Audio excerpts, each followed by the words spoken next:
19세기 말에서 20세기 초까지 새로운 우리 개신교 교파가 생겨나기 시작했습니다.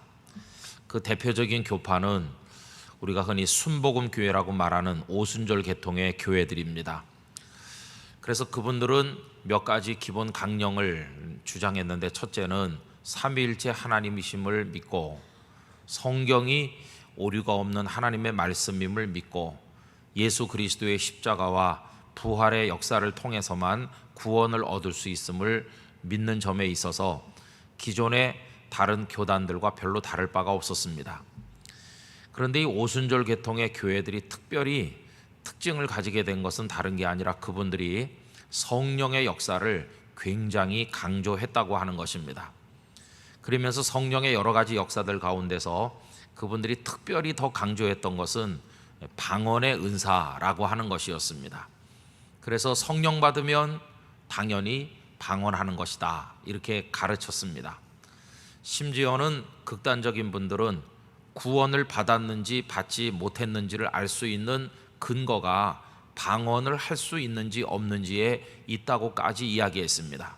내가 방언을 하면 내가 구원을 받은 증거고, 방언을 하지 못하면 구원을 받지 못한 증거라고까지 주장을 함으로써 지나치게 극단적인 데까지 나간 이들도 없지 않아 있었습니다. 그런데 그 순복음 계열의 그 오순절 교회들이 우리나라에도 많이 들어오면서, 특별히 여의도 순복음 교회로 대표되는 그 조용기 목사님으로 대표되는 그 순복음 교회 운동이 전국에 쫙 퍼져나가면서 우리 한국 교회 안에도 방언을 굉장히 강조하는 분위기들이 많아지게 됐습니다. 특별히 부흥 집회 같은 데서 방언을 강조하기도 하고, 또 혹은 기도원 같은 데서 방언을 많이 강조했습니다. 그래서 많은 분들이 방언을 사모했습니다. 그래서 심지어 어떤 사람은 방언하는 기술을 가르쳐 주겠다고까지 말한 사람도 있었는데, 지금도 제 기억에 남아있는 게 있습니다. 제가 청년이 막 돼가지고 고등학교를 졸업하고 청년이 막 되었을 그 무렵인데, 저희 모교회에 연세가 좀 지긋하신 교육전도사님이 계셨습니다. 그분은 사회생활을 하시다가 뒤늦게 신학교에 입학하신 분이셨는데, 일반 전도사님들보다 연세가 한 15살 내지 20살은 많으셨던 것으로 기억을 합니다. 근데 그분이 어느 날 토요일 날 우리 청년들을 모아놓고 성경 공부를 인도하시면서 이상한 말씀을 하셨습니다. 그때 마루바닥에 앉아서 말씀을 공부했는데 둥그렇게 원으로 앉으라고 말씀하셨습니다. 그래서 한 20명 좀 되는 청년들이 둥그렇게 원으로 둘러앉았습니다. 근데 그분이 그날 우리에게 하신 말씀은 방언할 수 있는 사람 손 들어보라고 하는 것이었습니다. 그러더니 나머지 대부분의 청년들을 향해서 오늘 내가 특별히 방언하는 기술을 가르쳐 주겠다고 제안하셨습니다. 내가 하는 대로 따라서 하면 너희들의 입이 활짝 열리고 방언이 시작될 것이다, 그렇게 이야기하면서 모두 다 무릎을 꿇고 앉으라고 그랬습니다. 그래서 우리 엉거주춤하면서 무릎을 꿇고 앉았는데, 자 이제 내가 하는 대로 한마디씩 따라한다 하면서 무슨 주문 비슷한 거를 우리에게 요구하셨습니다. 그때 서울에 있는 광나루 장신대 학부에 다니던 학생 한 사람이 손을 번쩍 들더니, 전도사님 뭔가 잘못된 것 같습니다. 방언은 성령께서 주시는 은사지, 이렇게 따라서 빨리 말한다고 혀가 꼬이면서 나오는 건 방언이 아닌 것 같습니다. 전도사님 굉장히 이상한 말씀을 우리에게 하는 것 같습니다. 이렇게 하면서 의의를 제기했습니다. 그랬더니 이 나이 지긋하신 전도사님께서 오늘은 아무래도 잘 안 될 것 같으니까 다음에 하자고 그러면서 그날 이상하게 해프닝으로 끝나고 말았습니다. 근데 저는 저희 어머니가 방언하는 것도 많이 봤고, 많은 사람들이 기도 열심히 하는 끝에 방언하는 걸 봤기 때문에 그 전도사님이 하는 식으로 따라 해가지고 빨리 하다가 혀가 꼬여서 나오면 그게 방언이라는 이야기는 도무지 저 자신도 납득할 수가 없었습니다. 그래서 그때 저 나름대로 저도 충격을 받았기 때문에 지금까지 그때 그 일이 머릿속에 기억으로 남아 있습니다. 그런데 어쨌든 이제 순복음 교회 계열의 이 오순절 계열의 교회들은 방언을 굉장히 강조했다는 것입니다. 한국 교회 전체에 방언이라고 하는 게 하나의 독특한 성령의 역사로서 많은 사람들의 가슴 속에 새겨졌고요, 또 많은 사람들이 방언을 사모했습니다.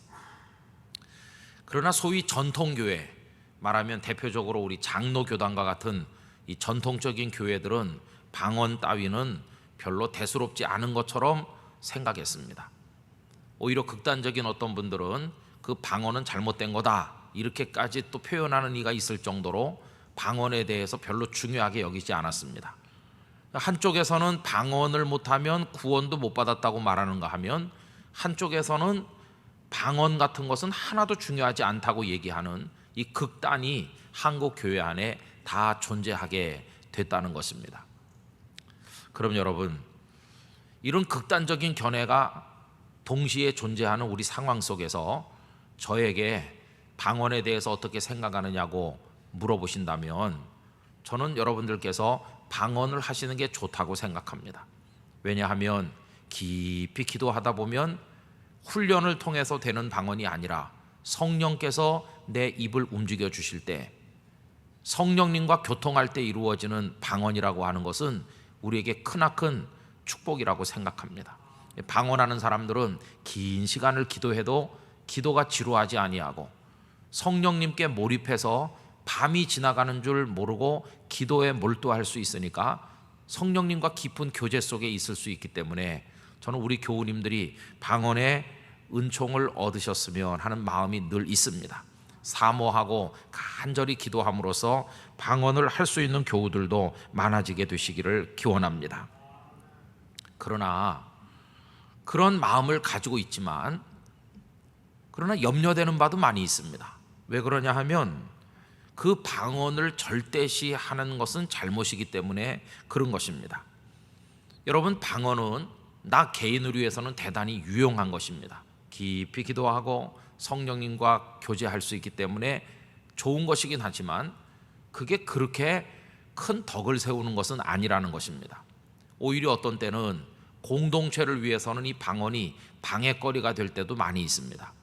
지금 한 10사람이 앉아가지고 다 같이 기도를 하는데, 한 사람이 혼자서 방언을 크게 이렇게 기도하면 나머지 사람들은 오히려 기도에 방해를 받게 되고 기도가 막히게 되고 기도가 잘 되지를 않는다 하는 게 문제입니다.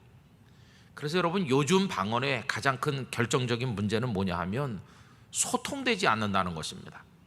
여기 권사님은 막 방언을 하는데 얼핏 들어보면 중국말 같기도 하고, 저분은 가만히 들어보면 어느 나라 말인지 러시안 말 같기도 하고, 도대체가 뭐라고 막 하시는데 그 옆에 있는 사람은 전혀 알 수가 없다는 것입니다. 심지어는 방언을 하시는 분을 붙들고 방금 뭐라고 기도하셨어요? 그러면 본인도 모르는 경우도 있습니다. 본인도 뭐라고 했는데 그 기도의 내용을 모른다는 것입니다. 여러분, 방언이 뭡니까?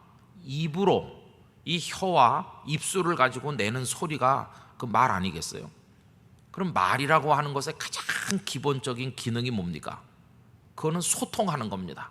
내가 말을 하면 옆에 있는 사람이 알아듣는 게 그게 말입니다. 만약에 내가 말을 했는데 내 옆에 있는 사람들 중에 어느 누구 한 사람도 그 말을 알아들을 수 없다고 하면 내 말은 실패한 거 아니겠습니까? 언어의 가장 기본적인 기능은 내 생각을 그의 마음속에 알려주고 그의 생각을 내가 알고 이 소통한다고 하는 게 언어의 가장 기본적인 기능 아니겠습니까? 그렇다고 한다면 방언도 입으로 하는 말이니까 소통이 돼야 되는데, 요즘에 우리들이 하는 방언은 도무지 소통이 되지 않는다고 하는 문제가 있다 하는 것입니다. 그래서 여러분, 이 공동체 예배 같은 데서 어떤 분이 크게 방언을 하면 오히려 소통이 끊어지죠. 차라리 우리가 평소에 쓰는 우리나라 말로 기도를 하면, 장로님이 기도를 하시든지 권사님이 누가 기도를 하면 알아듣고 아멘 하죠. 지금도 우리 집사님 기도하셨는데 그 기도가 우리의 마음에도 은혜가 되고 감동이 되고 하나님께서 그 기도대로 이루어 주시기를 우리 모두가 간절히 바라는 마음으로 아멘 한 거 아닙니까? 다 알아들었어요. 우리 문 집사님 기도한 거를 다 알아들었어요. 소통이 잘 됐어요. 우리말로 하니까. 그런데 만약에 집사님이 오늘 저녁에 기도하러 나와가지고 러시아말 3분의 1에다가 중국말 3분의 1에다가 믹스를 한 것 같이 도대체 국경도 족보도 없는 이상한 소리를 막 내면서 하면 여러분 알아들으시겠어요? 전혀 못 알아듣는 거, 전혀 못 알아들어요. 그래서 여러분 두 가지 얘기를 다 말씀드립니다. 성령님이 주시는 그 은사인 방언을 통해서 깊이 기도하는 것은 내가 영적으로 성령님과 교통할 수 있기 때문에 아주 좋은 것이다. 사모해야 되고 방언하면 좋다는 말씀을 드리면서 동시에 그러나 그것을 절대시해서는 결코 안 된다는 것입니다. 왜냐하면 소통이 안 되는 거니까. 그럼 그저 내게 좋은 것이지 다른 사람에게까지 좋은 것인가? 그건 결코 그렇지 않습니다. 그래서 하나님께서는 사도 바울을 통해서 1만 마디 방언을 하는 것보다 5마디 예언을 하는 것이 더 좋다고 말씀하셨습니다. 1만 마디 방언을 해도 옆에 사람들이 알아들을 수가 없기 때문에 방언하는 당사자에게는 도움이 될지 모르지만 나머지 사람들에게는 오히려 그게 방해가 될 수도 있지만 예언은 그렇지 않습니다. 여러분 예언이라고 하는 것은요, 미래에 이루어질 일을 마치 점쟁이가 이야기하듯이 말하는 걸 뜻하는 게 아니고 하나님의 말씀을 전달하는 걸 예언이라고 합니다. 그러면 하나님의 말씀을 전달할 때 알아들을 수 있는 언어로 하지 않습니까? 오늘 저녁에도 제가 말씀을 드리면서 우리나라 말로 하죠. 그러니까 저도 우리말로 얘기하고 여러분들도 우리말로 알아들으시잖아요. 우리 가운데 소통이 이루어지잖아요. 비록 제가 1만 마디를 말하지 않아도 5마디만 말씀을 드려도 그걸 알아들으시고 그게 은혜가 된다면 옆에 있는 어떤 분이 알아듣지 못하는 말 1만 마디 방언하는 것보다 훨씬 더 그게 영적으로 유익하다는 것입니다. 그래서 하나님께서는 1만 마디 방언보다 5마디 알아들을 수 있게 전해주는 하나님의 말씀인 그 예언이 더 좋다고 예언의 은사를 사모하도록 우리에게 가르쳐 주신 것입니다. 그럼 여러분 요즘의 방언은 소통이 안 되는 막혀있는 방언인데 그럼 여기 사도행전 2장에 나오는 오늘 본문에 나오는 경우는 어떤가 하는 것입니다. 다락방에 120명쯤 되는 성도들이 모여서 열심히 기도를 하셨는데 그때 성령께서 강하게 그 자리에 임하셨어요.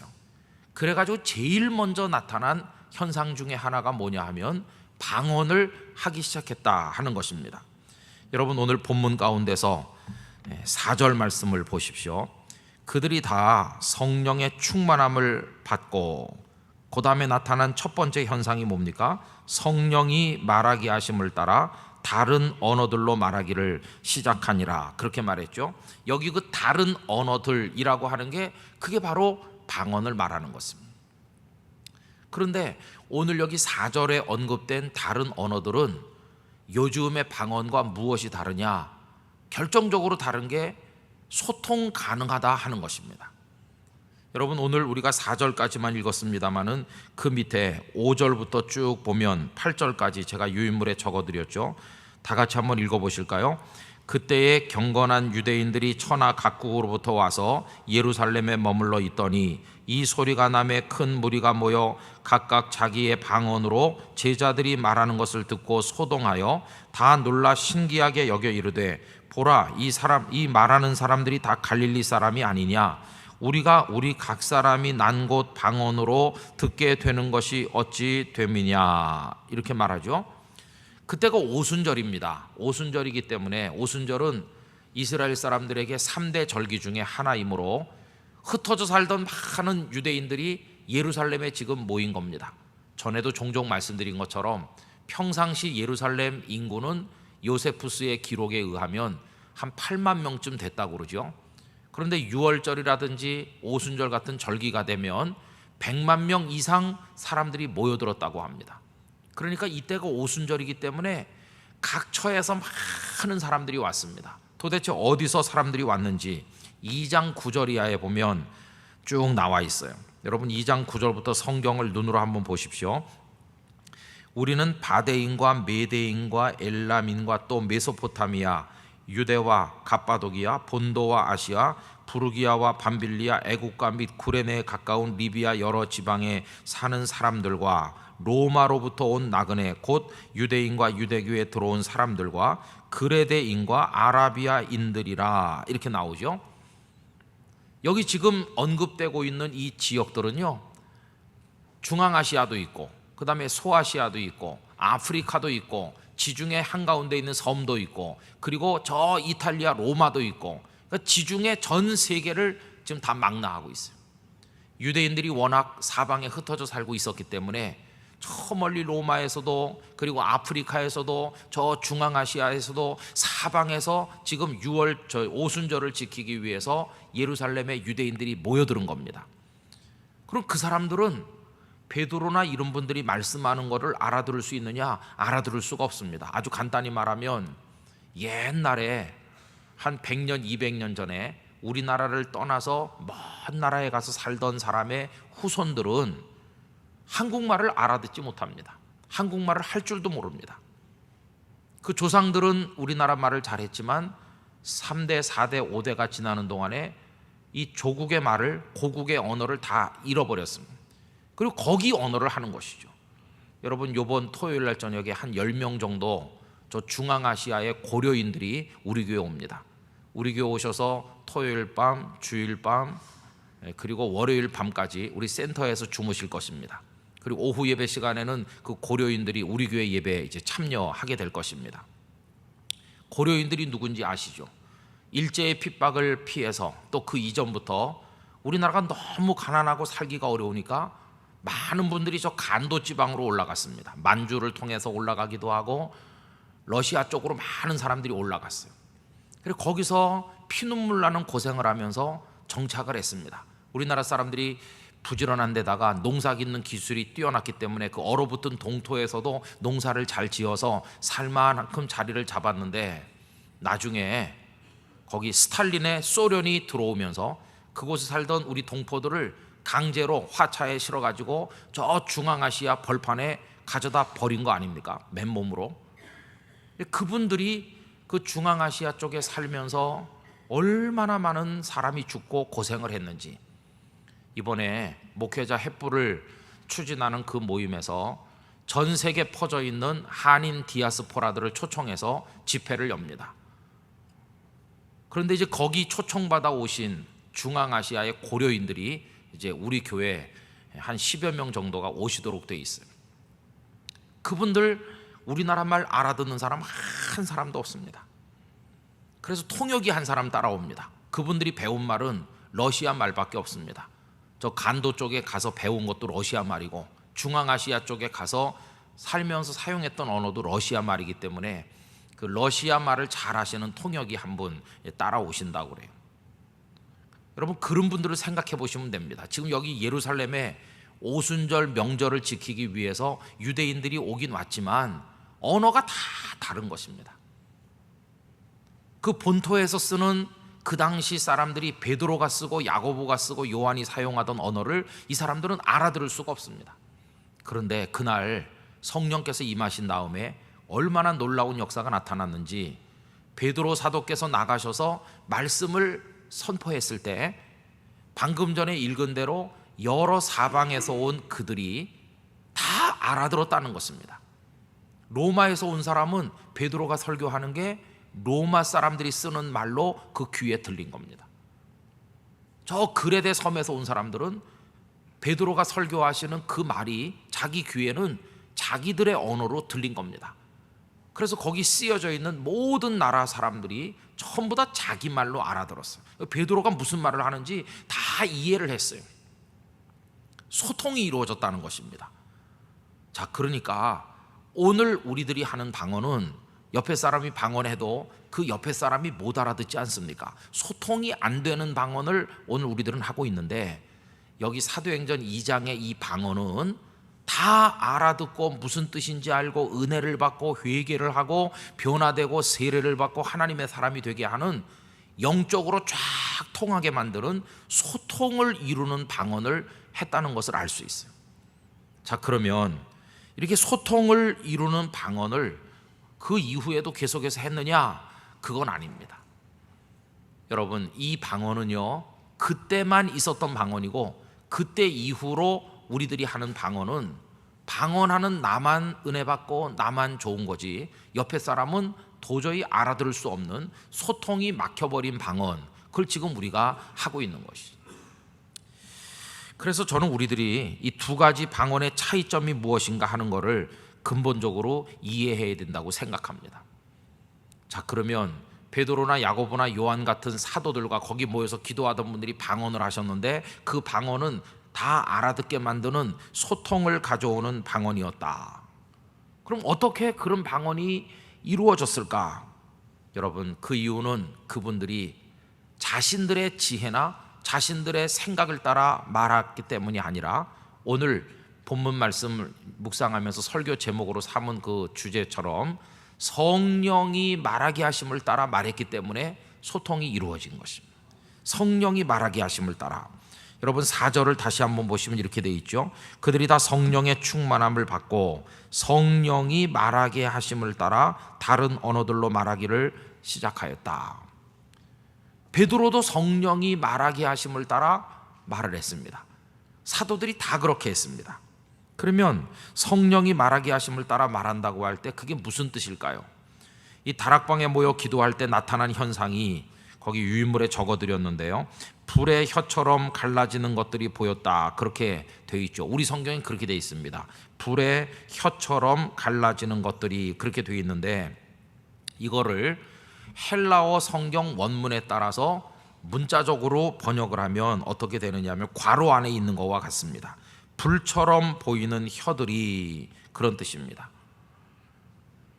그날 다락방에 120명쯤 모인 성도들이 열심히 하나님의 성령의 충만함을 얻기 위해서 기도하고 있는데 불처럼 보이는 혀들이 쫙 나타난 겁니다. 다른 말로 말하면 베드로에게도 혀가 임했어요. 혀가. 그 다음에 야고보에게도 혀가 임했어요. 다시 말하면 그분들은 이미 요 입 안에 말랑말랑한 살덩어리인 혀를 이미 하나씩 가지고 있는 분들인데, 이 육체의 혀 말고 하늘로부터 주어지는 또 다른 혀를 그들이 하나씩 받았다, 그런 뜻이에요. 그런데 그 혀들을 그들에게 주신 분이 누구시라는 겁니까? 성령님이시라는 것입니다. 그래서 결국 이 얘기는 무슨 얘기냐 하면, 성령의 충만함을 받은 성도는 이 입안에 있는 말랑말랑한 살덩어리인 이 혀 말고 또 다른 혀를 하나씩 가지게 된다, 그런 뜻입니다. 그러면 우리 육체가 가지고 있는 이 육신의 혀는요, 그동안 어떤 말을 많이 해왔습니까? 거짓된 말도 많이 하고, 남의 마음을 후벼 파는 말도 많이 하고, 상처를 주고, 사람과 사람의 관계를 연결시켜주고 화해하게 만들고 사랑하게 만들고, 그래서 사랑과 기쁨이 막 서로 흘러 들어가도록 유통시키는 말을 하는 혀가 아니고, 우리의 이 혀는 그동안 오히려 가로막고 후벼 파고 아프게 만들고 그런 일을 많이 해왔어요. 그런데 성령께서 우리에게 주시는 또 하나의 다른 그 혀는 막혔던 것을 열어주는 혀입니다. 도저히 이해되지 않고 만나기만 하면 싸우던 사람들의 마음이 서로 열려서, 야, 내가 너의 마음 이제서야 알았어, 내가 그런 줄 몰랐어, 미안해, 이렇게 화해하게 만드는 그런 혀입니다. 그래서 상대방의 가슴 속에 내 사랑이 전달되게 하고 내 가슴 속에 상대방의 사랑이 흘러 들어오도록 만들어주는 바로 그런 역할을 하는 혀, 이게 바로 성령님께서 주시는 혀다 하는 것입니다. 지금 제자들이 성령께서 말하게 하심을 따라 말을 했더니 다 알아듣는 소통이 이루어지지 않았습니까? 그때 그런 방언은 오늘날에는 없고 그때만 있었는데, 그렇다고 해서 오늘 우리들이 그런 방언은 그때만 있었고 지금은 없는 거다, 이렇게 하고 덮어놓으면 되는가? 그건 아니라는 것입니다. 비록 육신의 입으로 모두가 알아듣는 말을 했던 사도행전 2장의 그 방언은 그때 일시적으로 나타났다가 끝났지만, 오늘 우리들도 그런 방언을, 소통을 가능하게 만드는 방언을 사모해야 된다는 것입니다. 우리도 그런 방언을 해야 된다는 것입니다. 어떻게? 성령께서 말하게 하심을 따라 말하면 우리도 그런 방언을 말할 수 있다 하는 것입니다.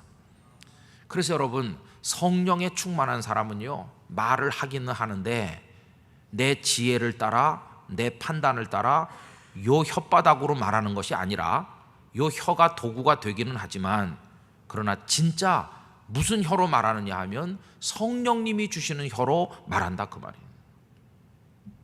그래서 뭘 가져옵니까? 소통을 가져온다는 것입니다. 마음을 나누게 만들고 서로 사랑하게 만들고 서로 연결되게 만드는 그런 그걸 우리가 가져야 된다는 것을 알 수 있습니다. 여러분, 어떤 성도가 밤새 기도하고 산에 가서 나무 뿌리 붙들고 기도하고 그래서 막 혀가 꼬이는 것처럼 막 이상한 체험을 하면서 옆에 사람은 알아듣지 못하지만 하여튼 방언의 은사를 받아가지고 막 기뻐 뛰면서 밤새 방언으로 기도하고 나는 방언의 은사를 받았어, 그래가지고 기쁨에 넘친다고 해봅시다.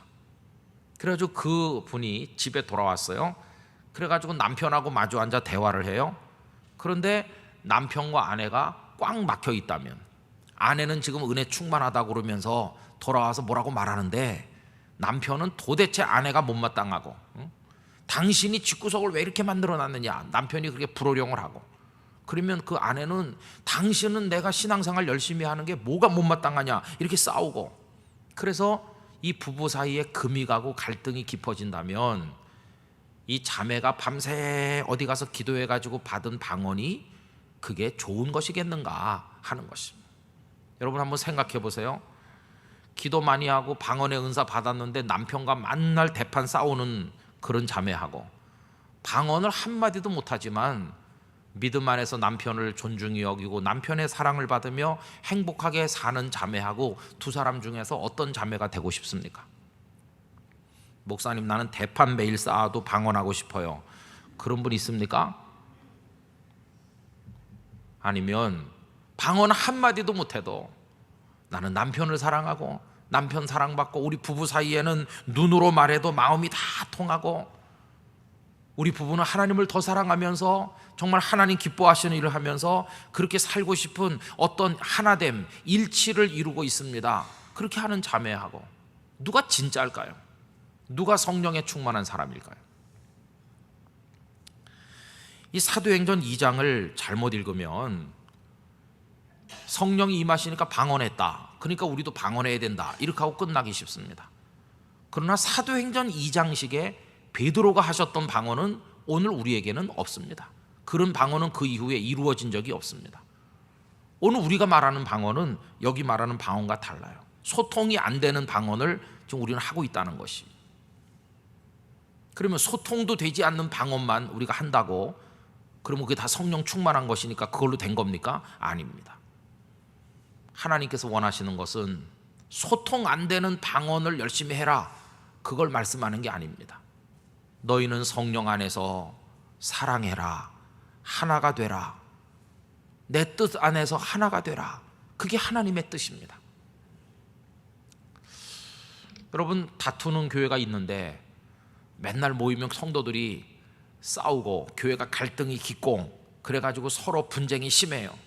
아주 서로 사이가 안 좋아서 서로 비방하고 불온 유인물 막 돌리면서 상대방을 헐뜯고 그래요. 그런데 양쪽에서 그 싸움을 주도하는 양쪽에 있는 인물들이 각자 골방에 가서 기도할 땐 다 방언한다고 해봅시다. 그럼 그게 정상적인 것이겠어요?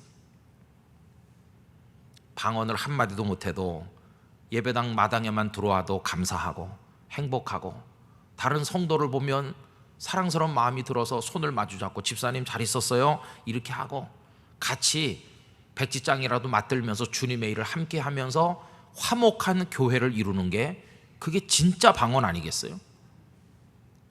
성령께서 말하게 하심을 따라 말하는 사람들의 방언은 어떤 방언일까?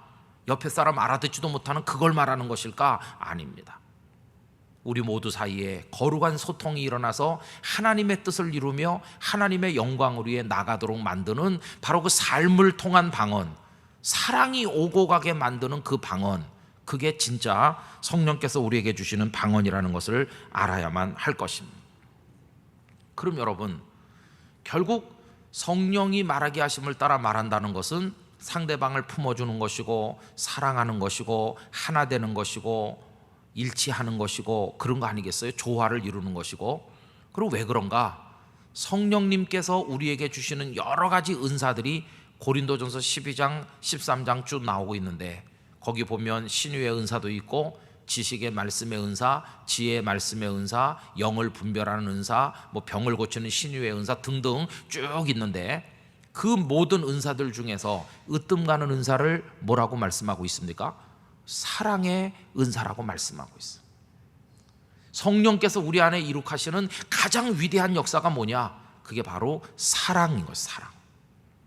그래서 고린도전서 13장으로 넘어가면 사랑이 없으면 천사의 말을 하고 방언을 해도 아무 소용이 없다고 그러죠. 울리는 꽹과리 소리에 불과하다. 사랑 없는 방언, 사랑 없는 말씀 선포, 사랑 없는 섬김과 봉사, 사랑 없는 치유의 기도, 사랑 없는 그 어떤 것들, 그건 다 생명이 빠져버린, 알맹이가 다 빠져버린 껍데기에 불과하다는 것입니다.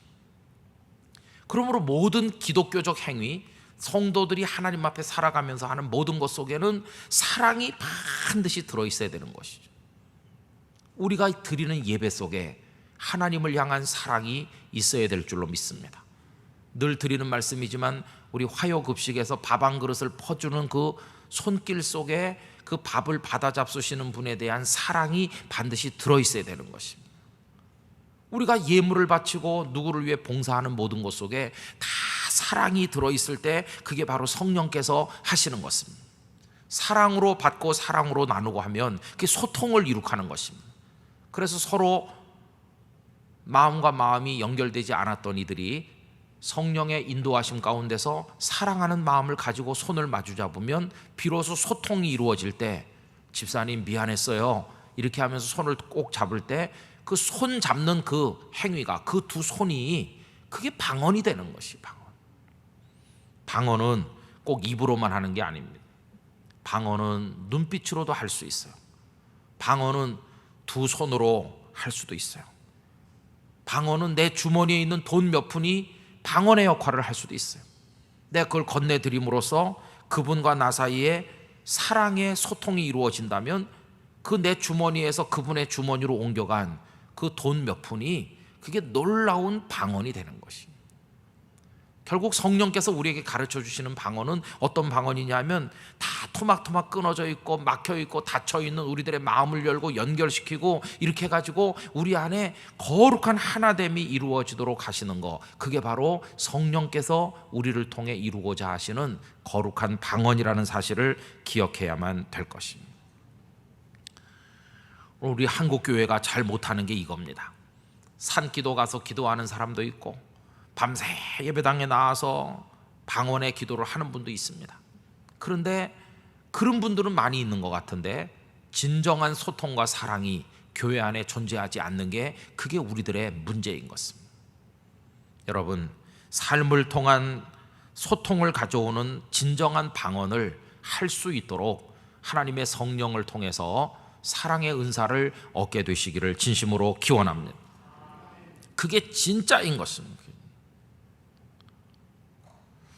이제 화면에 제가 사진을 몇 컷 보여드리려고 그래요. 우리 방송실에서 좀 보여주시기 바랍니다.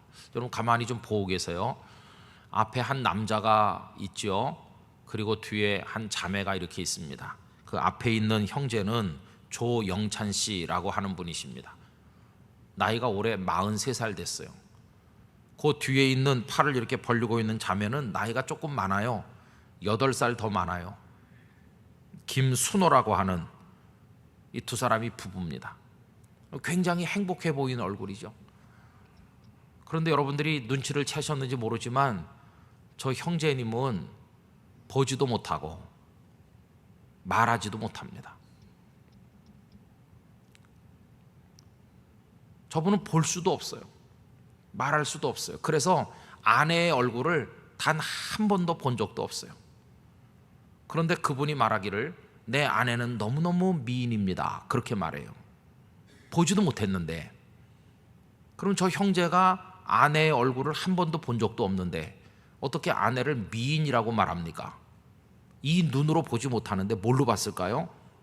저 형제의 마음속에 성령의 역사를 통한 사랑의 눈이 크게 떠져 있는 것이에요. 마음의 눈으로 아내를 보는 것이에요. 내 아내는 미녀다. 그렇게 말하는 거예요. 그러면 저 자매는 또 어떤 자매일까? 저 자매는 3살 때 이 척추를 많이 다쳤습니다. 성장이 제대로 이루어지지 않았습니다. 저 자매는 똑바로 서도 키가 120cm입니다. 키가 요만합니다. 저 자매도 정상인이 아닙니다. 그러나 저 자매는 말도 할 수 있고 그리고 눈으로 볼 수도 있습니다. 저 두 사람이 지금 부부가 돼서 살고 있어요. 그 다음 사진을 좀 보여주세요. 지금 밑에 있는 손은 남편의 손이고요, 위에 있는 손은 아내의 손입니다. 지금 뭘 하고 있는 것이냐, 남편이 이렇게 하고 있으면 그 부인이 지금 위에다가 손가락으로 이렇게 하잖아요. 저게 지금 앞을 못 보시는 분들이 읽는 성경을 뭐라고 그럽니까? 점자 성경이라고 그러죠. 그래가지고 손가락으로 남편 손등에다가 뭔가 이렇게 해주는 겁니다. 그러면 남편이 아내가 지금 나한테 뭐라고 말하고 있구나, 그 손등에 느껴지는 아내의 손길을 통해서 아내가 하는 말을 듣는 겁니다. 저 남편은 보지도 못하고 말도 못하고 듣지도 못하니까 손을 통해서 지금 두 사람이 대화를 하는 겁니다. 그런데 저 남편이 나사렛 신학교에 다녔습니다. 두 사람이 강의실에 같이 갑니다. 근데 남편은 교수님도 안 보이고 교수님이 하시는 말씀도 귀에 안 들어오잖아요. 남편은 그냥 이 두 손만 내밀고 가만히 앉아 있습니다. 그럼 그 아내가 교수님의 말씀을 듣고 남편 손등에다가 이렇게 해주는 겁니다. 그러면 아내의 손길을 통해서 저 남편은 교수님의 말씀을 알아듣고 공부를 하는 겁니다. 여러분, 저렇게 해서 하는 공부가 쉽겠습니까? 그런데 저 과정을 통해서 저 형제가 당당하게 대학을 졸업을 했습니다. 그리고 대학원에도 진학을 했습니다. 작가가 되어서 살아가는 게 꿈이라고 합니다. 저 두 사람의 이야기가 다큐멘터리로 제작이 됐습니다. 달팽이의 별이라고 해서, 그래서 다큐멘터리로 만들었는데 저 두 사람이 촬영을 허락할 때 우리를 불쌍한 사람으로 여기지 않아야 된다는 단서를 달았다고 그래요. 우리를 무슨 불쌍한 사람, 그렇게 측은히 여기는 마음으로 촬영하려면 촬영하지 말라. 우린 전혀 불쌍하지 않다. 우린 두 사람 다 너무도 행복하게 살고 있다는 겁니다. 그래서 이 제작된 다큐멘터리가 2011년 암스테르담 국제 다큐 영화제에 출품이 돼서 아시아권에서는 최초로 대상을 수상했다고 합니다. 저 부부가 살아가는 저 이야기가. 저는 이 사진 석 장을 한 장 더 보여드리려고 그러는데요. 지금 부부가 이렇게 손바닥을 마주대고 이렇게 하잖아요. 여러분, 얼마나 행복해 보이고 다정해 보이는 모습입니까? 여기 우리 지금 두 눈 멀쩡하고 말도 잘하고 귀도 잘 듣고 정상적인 부부들이 앉으셨는데 집에서 저렇게 해보신 적 있으세요? 없죠. 멀쩡한 부부도 저런 거 안 합니다. 그죠? 오히려 멀쩡한 부부들은 뭐라고 말하는지 알아요? 톡 하고 내쏘는 말만 하죠. 저런 거 안 합니다. 쑥스러워서도 안 하고 사랑이 없어서도 안 하고. 근데 저 부부는 어린아이 같아요. 그죠? 지금 저 사진 석 장을 통해서 뭘 말씀드리려고 하느냐 하면, 저 부부는 보지도 못하고 듣지도 못하고 말도 못하니까 소통이 불가능할 것 같잖아요. 남편의 마음이 아내에게 전해지는 게 불가능해 보이잖아요. 그러나 손등에다가 이렇게 해주는 그 손길을 통해서, 그리고 두 사람의 마음속에 있는 성령님의 역사를 통해서, 그 성령님께서 남편과 아내 속에 부어주신 사랑을 통해서 저 두 사람은 지금 소통을 하고 사랑을 하고 하나가 되어서 어떤 목표를 향해 걸어나가고 있다는 것이. 그럼 저 두 사람이 밤새 방언을 하고 남이 알아듣지 못하는 그런 방언을 하는 것은 아니지만, 남편의 손등에다 아내가 토닥거려주는 저게 놀라운 사랑의 방언을 지금 하고 있는 것이, 서로 손바닥을 마주대고 있는 저것이 두 사람이 아름다운 방언을 하고 있는 중이죠. 저런 방언이 오늘 우리들에게 필요하다고 하는 것입니다. 여러분, 저런 게 진짜 방언이 아니겠어요?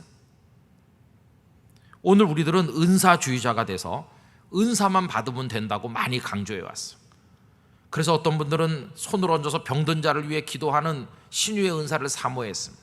실제로 그런 은사를 받으신 분들도 많이 있습니다. 병든 자를 위해 안수기도 하고 병이 낫기도 하고 그래요. 다 낫는 건 아니죠, 그죠? 하나님께서 낫게 하고자 작정하신 사람은 병이 나아요. 그리고 다양한 많은 은사들이 있어요. 그리고 한국 교회는 누가 은사를 받았다 그러면 우와 이렇게 대단하게 여기는 그런 특징이 있죠. 이분이 방언한다 그러면 방언하세요? 대단하십니다. 어떤 분이 신유의 능력이 있으면 저도 좀 안수기도 해주세요 막 이렇게 하고, 그런 분을 이렇게 축혀 세우는 경향이 우리 한국 교회 안에 많이 있습니다. 그러나 여러분, 그런 은사들도 물론 귀하고 그런 은사들도 우리가 사모해야 되기는 하지만 진짜 사모해야 될 방언이 무엇인가? 성령께서 말하게 하심을 따라 맡겼던 담장들이 다 허물어지고 꼬였던 마음들이 다 풀리고, 먼저는 하나님을 향해 사랑을 고백하고 부부끼리, 부모 자식 간에, 성도와 성도 간에, 내 주변에 있는 소중한 이들과 마음과 마음이 통할 수 있게 만드는 그런 역사를 이룰 수 있는 사랑의 방언을 우리가 받아야만 된다는 것이, 그건 꼭 입으로만 하는 게 아닙니다.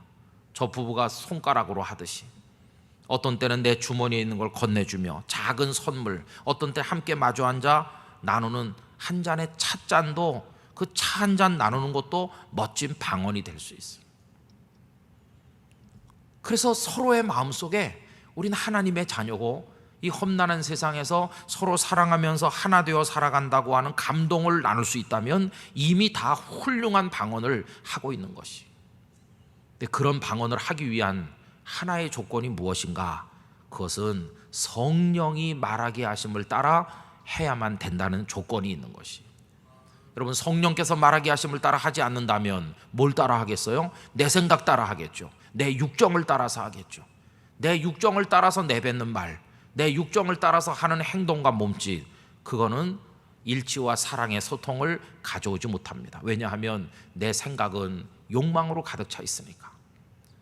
결국 성령께서 우리에게 주시는 또 하나의 혀를 가지고 사랑을 소통하는 방언을 말하기 위해서는 우리의 속에 예수님의 마음이 있어야 된다는 걸 알 수 있어요.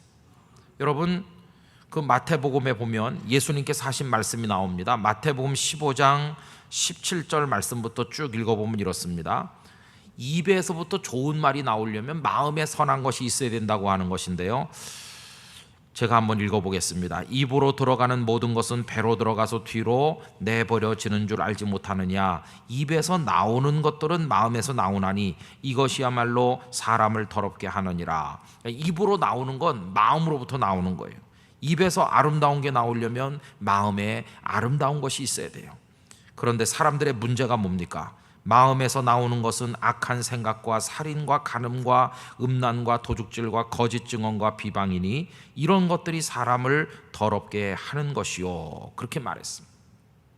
사랑을 소통하는 진정한 방언을 말하고 싶으십니까? 그렇다면 우리의 마음속에 사랑의 마음을 가지게 되기를 바랍니다. 예수님의 마음을 품게 되기를 바랍니다. 우리 안에 선한 마음이 가득하면 우리는 사랑의 말을 하게 될 것이고, 사랑의 말을 하면 소통이 될 것이고, 그게 바로 성령께서 오늘 우리에게 요구하시는 진정한 방언이라고 하는 사실을 우리가 깨닫게 된다는 것입니다. 오늘도 집에 돌아가시면 아이들 한번 이렇게 꼭 안아주시고 도닥거려 주시고, 힘들지, 공부하는 것도 힘들고 수고 많이 한다 이렇게 해주십시오. 그러면 그 안아주고 도닥거리는 손길이 멋진 방언이 되는 것이, 그때 마음이 열려서 부모님과 자녀 간에 소통이 이루어지는 것이, 그걸 가능하게 하는 분이 성령님이시라고 하는 것이, 저는 우리 땅끝 교회 안에 성령이 말하게 하심을 따라 우리를 사랑으로 소통시키고 하나 되게 만드는 역사들이 계속해서 잘 이루어지기를, 더 풍성하기를 간절히 기원합니다. 여전도회 안에, 남선교회 안에, 교회학교 안에, 우리 공동체 전체 안에 어디서 딱 막혀가지고 동맥경화 환자처럼 피가 더 이상 흐르지 않듯이 마비가 와서 쩔뚝거리게 되듯이 그런 일이 절대로 없어야 되겠어요. 우리가 사모해야 될 방언은 바로 그러한 것임을 깨닫게 된다는 것이. 그래서 비록 다른 사람은 알아듣지 못하지만 나 혼자라도 은혜를 받는 그런 방언, 요즘에 우리가 하는 그런 방언의 은사도 받고, 거기에 덧붙여서 오늘 본문이 보여주는 소통을 가져오는 정말 사랑의 방언, 그것을 우리의 입으로 삶으로 나눌 수 있다면 그건 최상의 성도가 아닌가 하는 생각을 가지게 되는 것입니다. 여러분들 모두에게 그런 은사가 충만하시기를 주님의 이름으로 기원합니다.